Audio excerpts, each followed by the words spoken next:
ఏయ్ ఫిలెక్స్, ఏయ్ నీ నోట్లది నేను తీసుకోలేను స్వామి.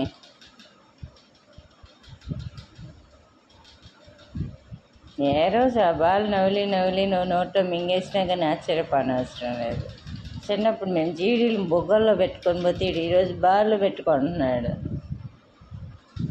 నాయన అది అట్లా డెలివరీ చేయడానికి కూడా ఎదురా నాయన, అనవసరంగా దాన్ని మింగేసావు. తర్వాత నువ్వే ఇబ్బంది పడాలి. అవి ఉండక సీరియస్గా నా బాల్ నేను నవ్వులుకుంటే ఏంది ఏ అక్క, నాకు మనిషికి వచ్చినట్టు వస్తుంది కోపం, జాగ్రత్త. వద్దన్నానా?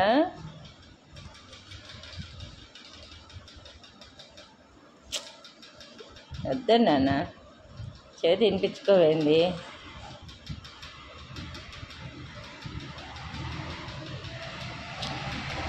చెప్పా దీనికి కాలేజీ టైం అన్నా కావట్లేదు.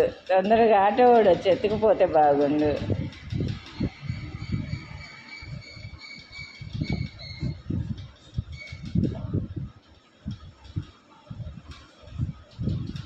బావమ్మా, నేను ఈ పక్కకు పడుకొని నవ్వులుకుంటాను బాల్ని. నిన్నేమన్నంటే అమ్మ నన్ను ఎగేసుకుంటారు. ఎదురో నెత్తి ఎందుకు వచ్చిన గోళ? నా మీద పడుకున్నావు, నా నోట ఏళ్ళు పెట్టు. నేను కొరికానంటే అబ్బా అనగానే మీ అమ్మ ఎగేసుకుంటూ వచ్చేసింది.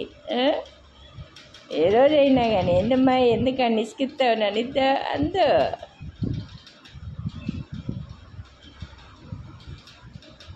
ఏంట్రా లోపల అన్ని తిట్లు తిట్టుకుంటున్నావా నన్ను?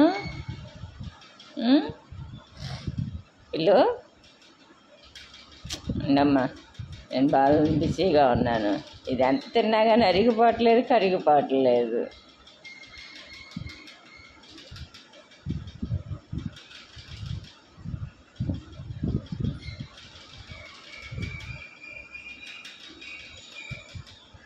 వీడికి మళ్ళీ గురుగులు తీసుకురావాలి. లేదు అయిపోయాయి, అన్నిటి పని అయిపోయింది. అరే చిన్నప్పుడు మా అమ్మోళ్ళు గురుగులు 1వ సంవత్సరంలో కొని 5 సంవత్సరాలు 10 సంవత్సరాలు వచ్చిన అయ్యే ఆడుకునేవాళ్ళరా. నీకు కనీసం ఒక నెల కూడా రావట్లేదు. ఒక వారం రోజుల్లో అన్నిటినీ పటాపటా నవిలి అవతల పెట్టావు. నీకేం తీసుకురావాలి?